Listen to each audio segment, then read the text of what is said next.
I'd like to say welcome to Shilpa, Kolhatkar, and Sohini Roychowdhury that are joining us today in a discussion on AI and innovation management. So very welcome. And I know it's still morning where you are, so that is why we start a little bit later today than we usually do. But we're looking forward very much to two very experienced AI experts from, I guess, the Bay Area in San Francisco. Yeah. Yes. So before we start, we're going to have, like usual, a discussion. And then after that, we will have some time for questions, and we will wrap it up with discussion in smaller rooms if we are more people in the room, depending on how many we are left here. We're going to do that. But before we start, since I don't really know if I met everybody or if someone is new to the SIG, I'm going to get a couple of minutes just telling about the interest group, and also promote the upcoming conference that is in the end of this month.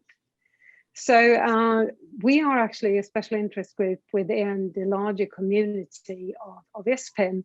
And ISPIM is the oldest and the largest community for professional innovation management internationally seen.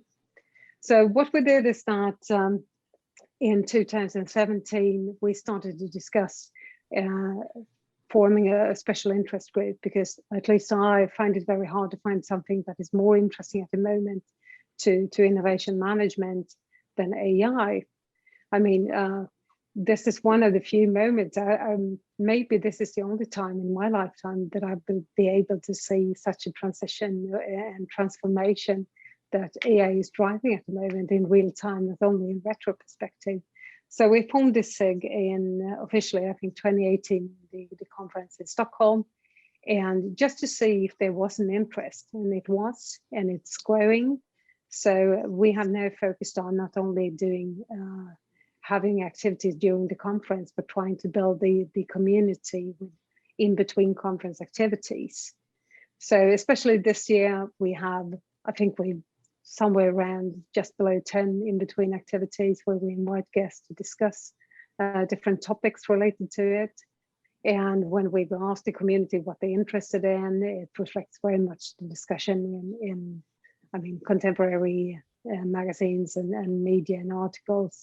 It's much about AI maturity, adopting AI in organizations, what it means to innovation management, if it's going to change how we innovate and the innovation process in itself, or if it's just another very novel technology that could be handled the same way as usual.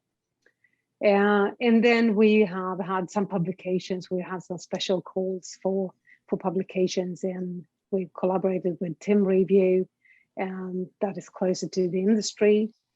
And we've also just a couple of weeks ago submitted a manuscript for a book for World Scientific on AI and innovation management. And I hope in the future we will have even more focus on publishing and also on collaboration between people in the community. So with that said, as always, we are reaching out and saying that we like to collaborate more, both with people within the community and other networks. So if you have any ideas about things you like to discuss or present or share, cases or current research, things like that, please contact us. I know I've been in contact with some people and then been the bottleneck in the discussion, actually. So, but please reach out again. We have strengthened the team. So it's me. I've been here since we started. But we also have Minna Sandberg with us, and we have Stoyan Tanev. And Stoyan is especially engaging in the publication. So if you have things like that, reach out for him. But I think the easiest way to reach us is through Minna, actually, or me, and we will then match you with anyone who can make you come in contact with the right person.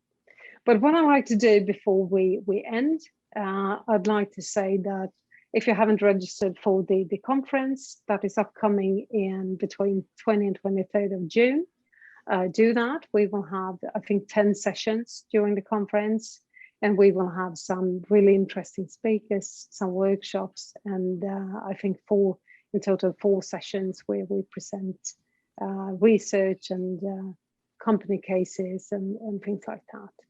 So do that. But with no further say, I think we stop there. You're all very welcome, and I hope you like to be in contact with us and share and collaborate. But as I said, we have Shilpa here and Sohini. Warmly welcome. Very glad to have you here. Shilpa, you are at Nvidia, and you work with something called AI Nations and Smart City Business Development. Please, can't you tell us just briefly, what does that mean, what you do, and what is your relation to innovation? Yes, Helena, thank you. Thank you for inviting me on this very unique special interest group and this discussion. So at NVIDIA, I am head of business development for AI Nations. What that means is I'm responsible for driving NVIDIA's public portfolio, helping governments and cities to advance their objectives by really, harnessing AI, the power of AI. So it's about public sector. It's about engaging with ministries and heads of states, because many countries today have an AI strategy, and now they are looking on ways to kind of convert that from strategy into implementation. And NVIDIA started out as a gaming company 25 years ago. But now we ourselves have innovated and transformed into an AI company. So we are really happy to engage globally with governments and public to advance AI in public sector. Yeah, as we said before we started, you are a very strong actor in the market, and most people we meet have something to do with you, I think. So very glad to have you here. And Sohini, you're part of the team that started Fourthbrain, but before that you were at Volvo. So you described yourself as somewhere between industry and academia. So tell us what you do and what is your relation to innovation? Yeah, I mean, sure. So I started out as a faculty. I was a professor at the University of Washington for 3 years. And then I moved to the Bay Area, and here I was a part of Volvo Cars. So I was the senior manager for the autonomous drive team.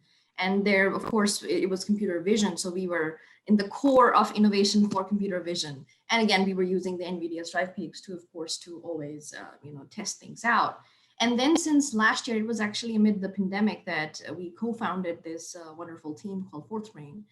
It's actually funded by Andrew Wing. So again, it's machine learning and AI based. And it's fascinating that now I am actually in the part of AI upskilling. So what we do is we are an ed tech company. And what we do is we partner with companies and we form industrial projects around their needs. And then we bring these projects to students. So it's a 16-week long program that we do hands-on guided instruction to the students. And then finally, they finish with a capstone project. And it's amazing to see the things that come out of these capstone projects. I mean, the first cohort, we had online, denoiser. So if you are in a Zoom call, dogs barking and everything, so it would automatically denoise them. Then again, we had 3D bounding box detectors, everything that students built within 7 weeks. And that was amazing to see how much the students can actually accomplish by hands-on training, by dedicated or guided training that they get. I also volunteer at NSF, the National Science Foundation here, NIH, NSF. I am still the adjunct professor at Santa Clara University, so sometimes I go and lecture there. And I also volunteer my time at Vinova. So in the midst of it all, but mostly in the AI panel. So that's where I am on AI training, upskilling, getting to know what's the next on the horizon so that people can be prepared and market ready for that.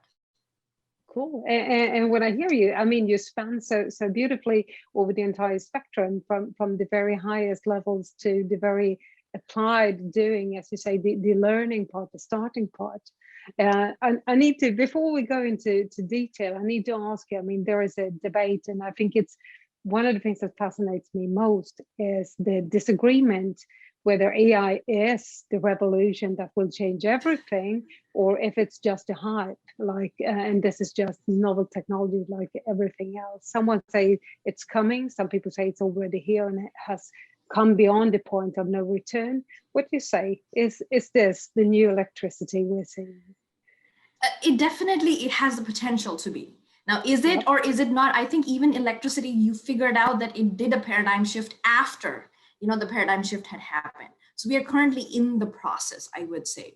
And AI is smart or smart actors are already a part of our life. I mean, a few years back, finding a restaurant and then finding directions to it, it was like Google Maps, and you had to go and download the maps and carry it with you. Right now, you just think about it. So everybody is so used to a virtual assistant. They don't think about it that yes, it is AI, or asking for directions or talking to Siri, or even in your autonomous drive in the car, pilot assist, automated parking. These are all a part of AI. And we just don't think about it that much because it's just become a part of us. We use it every single day. So we're not scared of that. That's the only thing that is changing. And so even autonomous drive a few years back, and everybody was doing it. Tier 1, tier 2, tier 3, all companies were doing it. Now a few vendors are doing it and working with the OEMs for it. But we do see there is a grocery delivery that is happening using Zoox in the Bay Area right now. And that's autonomous driven cars, pizza delivery that is happening. So it's not that all of those years for nothing. It just was pushing the paradigm slowly at a time till and until it became a part of us. So it already is a part of us. It just is going to keep on evolving more. It's just going to be more and more and more domains becoming a part of it. That's all. Yeah. And you, Shilpa, what do you think? Do you agree? Yeah, no, that's Sohini, you nailed it. I think that's exactly, I agree. We really grew up in a time, if you think about it, where we had to learn technology and computers, right? We had to actually figure out we had to learn how to use these things, the gadgets. But now it's the machines that are learning from how we work and how we live. So all of those things around, personalization and automation, it's already happening. Guilty as charged. I use the chatbot, the home voice assistant, all the time to answer a question that my kid asked me, some general knowledge question I don't know the answer to. So there you go, you have Alexa or Google Home to answer those questions. And so I think that it's here, it's happening. We are all contributing to it because AI is basically all driven by data. Data is the experience for AI, and we are all contributing to that, to this wave. Absolutely. And as Sohini said, and you, Shilpa, continued on, it is very embedded. It's kind of sneaking up on us, I would say. It's more and more embedded in everyday life.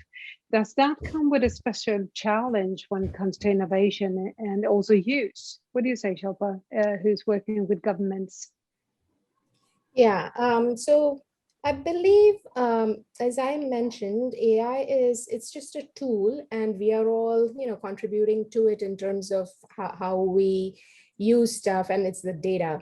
So when it comes to the use of this data, I believe that if there are proper governance and policies that are put in place on how to use that data, I think it's a very beneficial tool. AI can really reap benefits like we are benefiting today from things like natural language processing when it comes to chatbots, or just through this pandemic. We have partners here at Nvidia who have helped certain cities to automate their unemployment case triaging.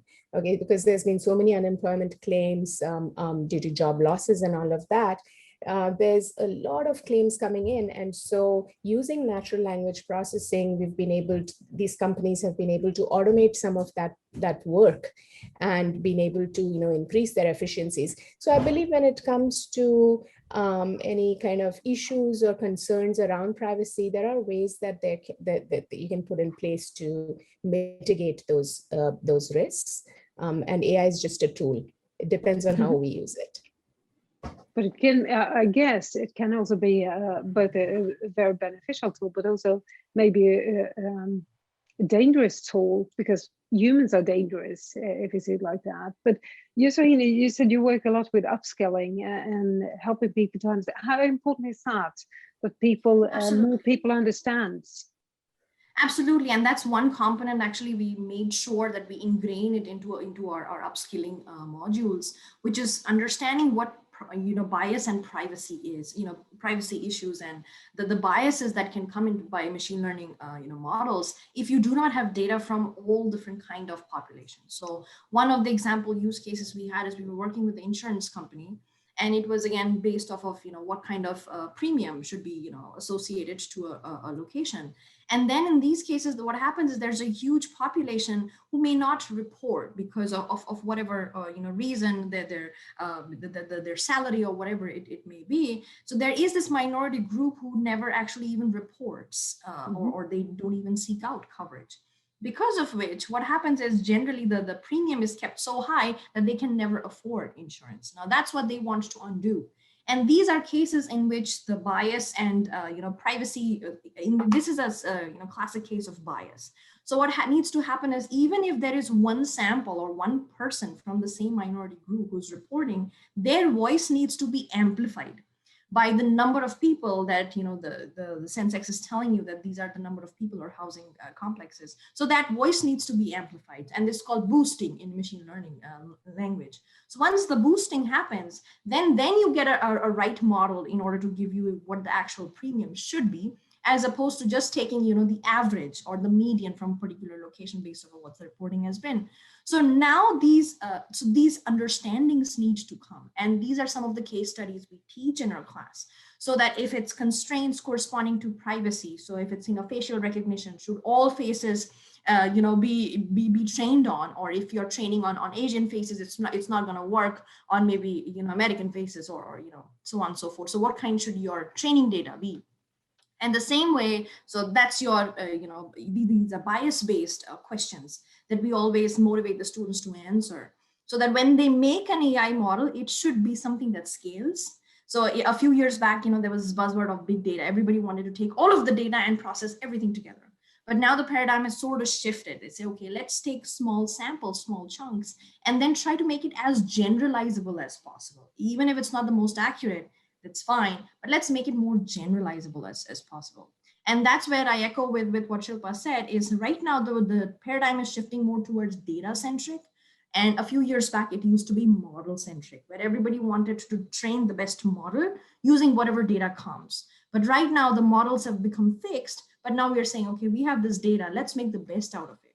And in this case, what we can see is that once we have these constraints in our head that yes, privacy is an issue, how can we mend around it? Or bias is a concern. We should be using models that do this boosting. In this case, we actually bring this mindset. So it's just about the mindset. If you are able to change the mindset that yes, build these models, but build it with a mindset that these are some of the downfalls that can happen, and we've already seen them. So it's easier for us to learn from them right now and implement them. Yeah, and in a sense, I think to me at least, I'm not an AI scientist or expert in any way, but I think in a sense, what makes AI so interesting is that in a way, because it can actually process so large amounts of data and so rapidly show the biases and things like that, it's very interesting because it helps us to see the shortcomings there has always been. It's becoming actually more visual, and but the infrastructure and the communication between the transparency and flow of information becomes more important. So, I mean, Shilpa, when you're working with nations, because this is something that has been discussed a lot, we are having different regulations in different areas of the world. How much is that impacting the innovation climate, so to speak? Yeah, so I think with, it's really a journey, right? I can share my experience in terms of, because I've been working with smart cities and looking at all the aspects of transportation, transformation as it relates to public sector to transportation, mobility, smart cities. If you think about how the Smart City 1.0 to 2.0 transformation has been, initially it was just about connectivity, right? It was about having a connected public infrastructure with IoT connected devices, and you collect all the data into an integrated network. But now Smart City 2.0 is really about turning that into an intelligent platform. It's about facilitating informed decision-making between the people and the processes and the governments. So this is what we've seen is it's been organically a shift from that pure vanilla networking into an intelligent network, right? So helping us with how we live, how cities operate, how we hail Uber and Lyft and best times to visit certain spots. So these targeted recommendations and all of this personalization, etc., is actually what is creating that value, creating additional new ways and services to people, but also to businesses in terms of how businesses operate. And I believe, yeah, that's huge. That is really transformational. Indeed it is. And as I started, one of the things that really fascinates, I think, is as you said, even though it's embedded in kind of invisible in a sense, this is one of the few times that if we look really, really close, we can see it happening, not only in retrospective. So that's really interesting.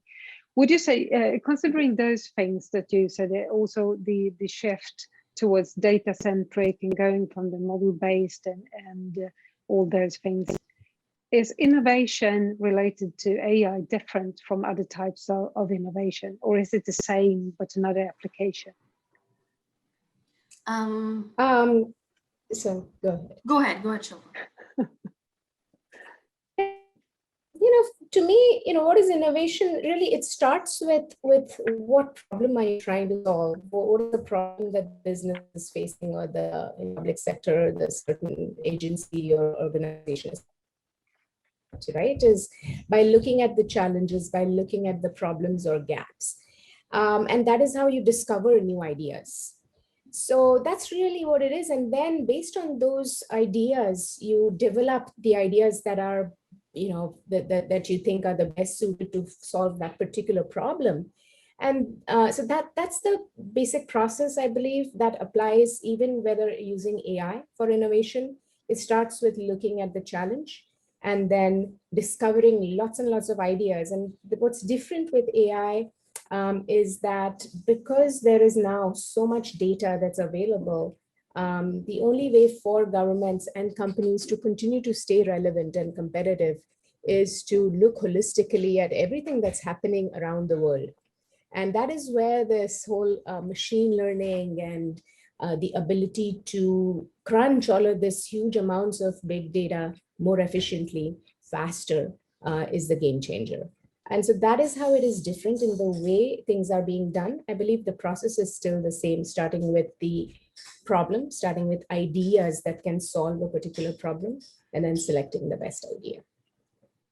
Yeah, I actually echo that. It's, according to me, at least based on what I've seen, is the major difference between the AI and everything around it is it touches all the different components that come in contact to it. So you can't really say that AI corresponds to smartphones only, or it corresponds to smart cars only. There's cars, there's infrastructures, there is the way the road is being built, there is the way in which communication happens. So it touches so many components, and that's the reason why by nature it is so different. So even if we talk about conversational AI, if we are talking about these virtual chatbots, there are so many components to it. So first there is a language being spoken, then there's the dialect, and then it's automated translation to text, and from text you understand who the speaker is, and then there's diarization component. So there are so many components that happen till that knowledge is processed and an answer comes back to you, that it is amazing. It can touch so many other, and it doesn't just have to stay within your phone. It can stay in your car. It can stay in any of the devices, that you're working towards. So that is, innately the reason why it can blow out of proportion as well, if not controlled, or if the rules and the regulations or the ethical concerns are not addressed in a timely fashion. It can actually, spiral as well. And that's the reason why we are in the right place right now. We have learned a lot from the many experiments that have gone on so far to learn that it has to be in a proper structured format, that the innovation has to happen so that it can really make the impact.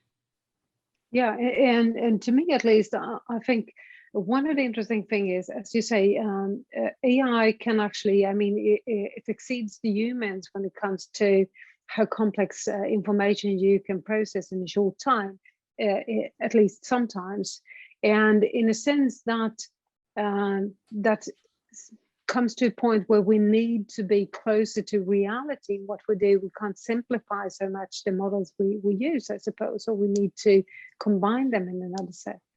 And if we're looking at one of the big things going around is all the companies and organizations that like to actually adopt AI, and we've seen that there are major challenges compared to that. And I think both of you are working in a sense with accelerating that adoption on different levels. What have been what are the major challenges, would you say, in terms of adopting and starting to work with AI?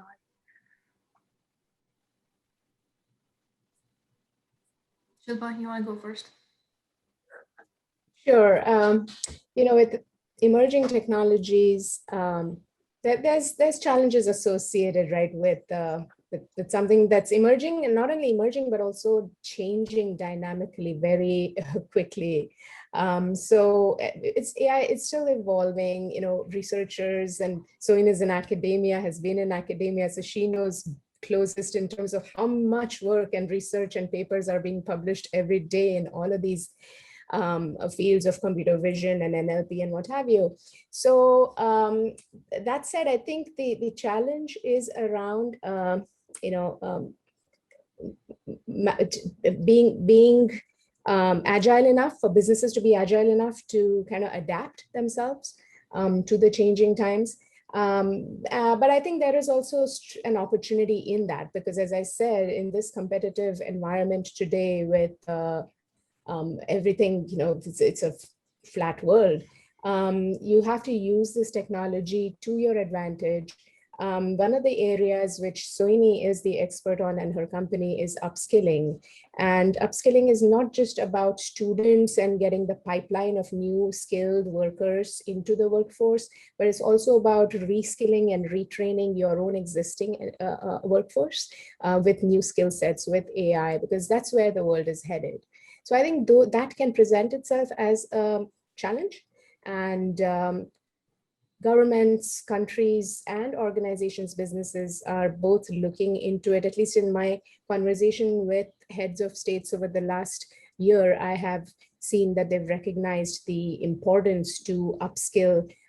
It's called the human capacity building of a nation, and it's one of the pillars that's called out in the AI strategy of countries.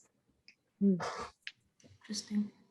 Well, I can tell you the two perspectives that we see in the Bay Area, and that is that there are two kinds of companies. One is these are the startups, you know, like ours, that are right there, and they are working with these new AI machine learning products. And there, the main challenge is bringing it to production, because ML or AI, as soon as we think about it, we automatically formulated this is a very R&D. So this is very research and development. We don't really know how much it's going to pan out as soon as it gets into production. So machine learning in production is actually the new, understanding. You know, what can we do? How do we bring? And that's the concept that we're actually building around. It's called MLOps, so machine learning and the ops, operating, operations and systems around it. So MLOps, so that it helps these startup companies who are building their products around machine learning and AI to take it to production. And then there's a second component is existing companies who already have their products, but now they want to build ML and AI into their pipelines. But still what traditionally happens is machine learning and AI stays within the R&D wing. So there is still a need to retool in order to retrain so that the same R&D now comes out of just the R&D division and then actually sees the light of day as a product. And then in that case, the process is a little different because you already have the pipeline, you already have the set of tools, you already have the systems, but you still have to do some amount of retraining, retooling so that the R&D, it flows out from R&D and then actually gets housed into the product. So with hardware, with cars, it's a super long life cycle. But again, with there are other products as well. So shopping portals or e-commerce, these are places where the adoption is happening a little faster because of course everybody's at home, everybody's shopping online right now. So recommendation engines have become super, everybody's trying to build them as sturdy as possible. So people buy more, they stay engaged, personalization happens more. So these are the two fields that I've seen is completely the opposite. One is hardware, such as cars, where the life cycle is super, super large.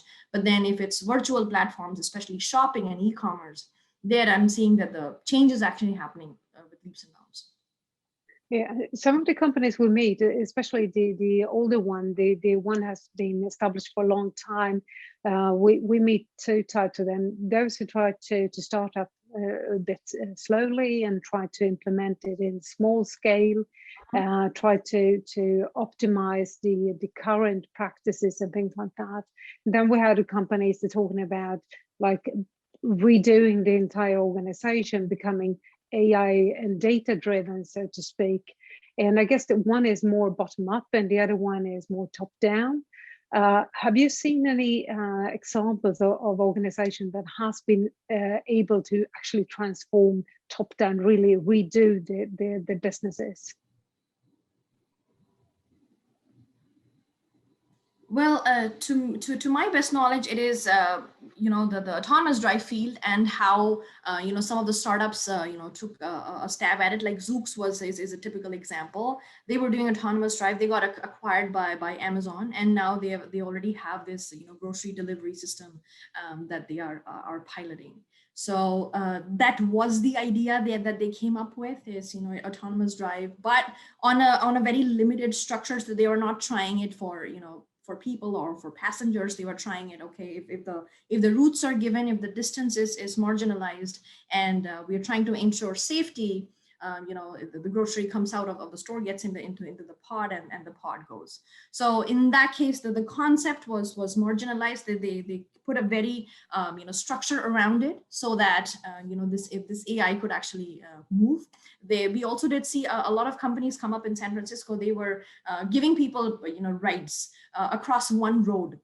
So these were just pods. They were just taking people from one side of one corner of the road to the other. But there were a lot of people who were, they wanted to cut their morning traffic. So they've even done that.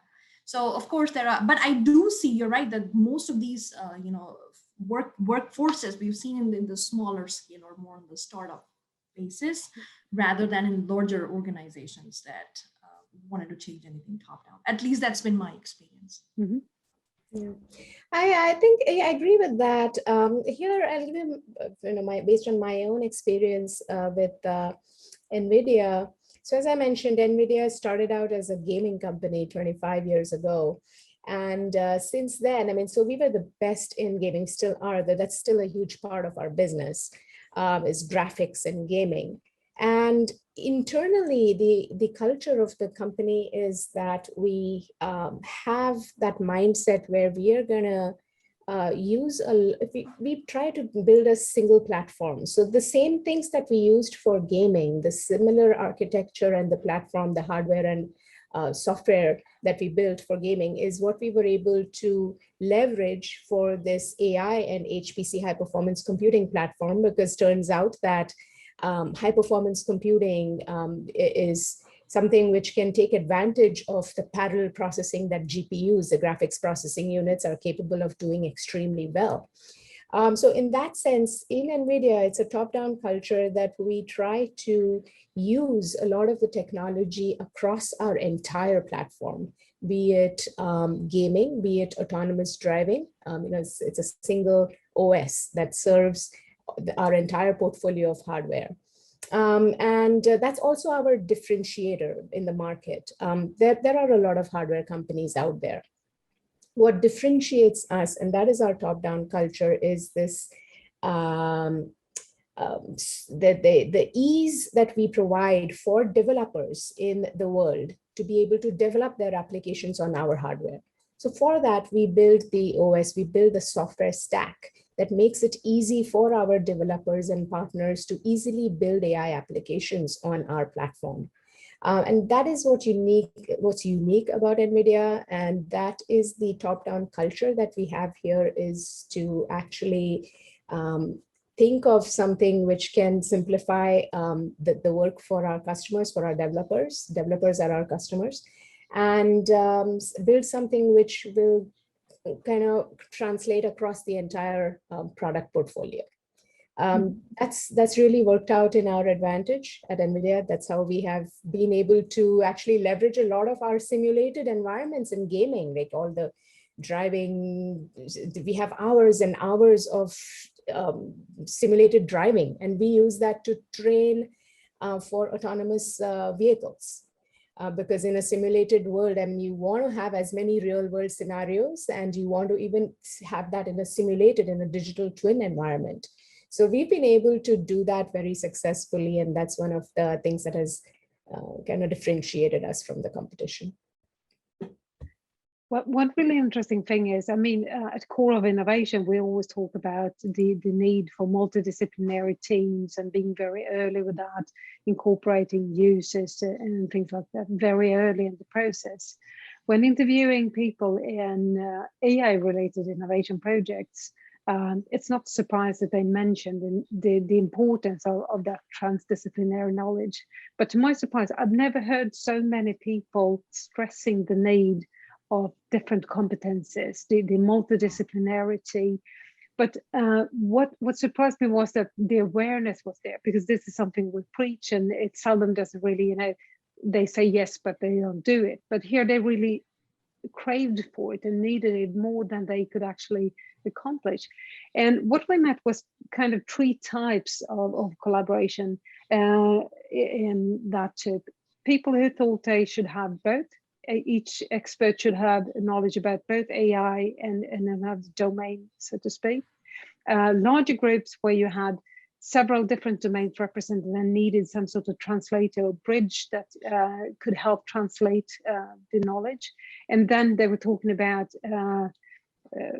building communities or building teams where you had transdisciplinary teams that actually could leverage their knowledge above what was the individual person could hold.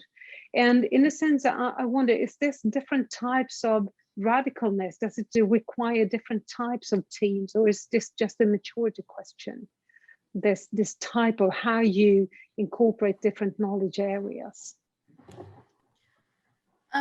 The examples that you gave, Helena, are actually, you know, what are the examples that we are seeing in the industry right now. Somehow I am of the mindset that everybody should have at least some ideas about this AI machine learning framework. It really doesn't scale if you say only some people, only let the computer scientists know it, let the domain experts just know about the domain and just have conversations, and that's going to be it.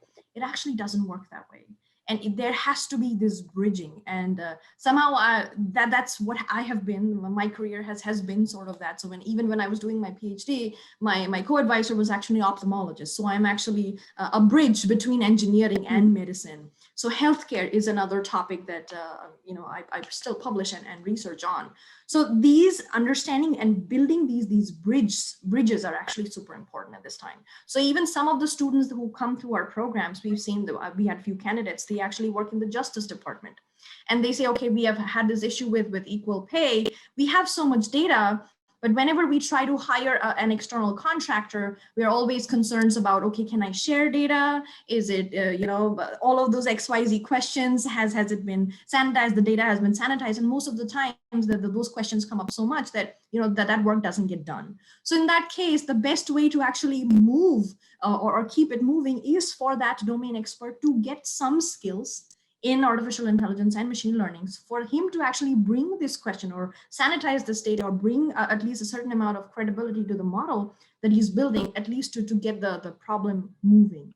So that is, again, some of the things that we are doing in our programs at Fourthbrain, is having these domain experts. So we've had people who were linguistics, we've had people who were musicians, and they just want, and all their lab, they've actually mixed music, but they've not really created an AI model.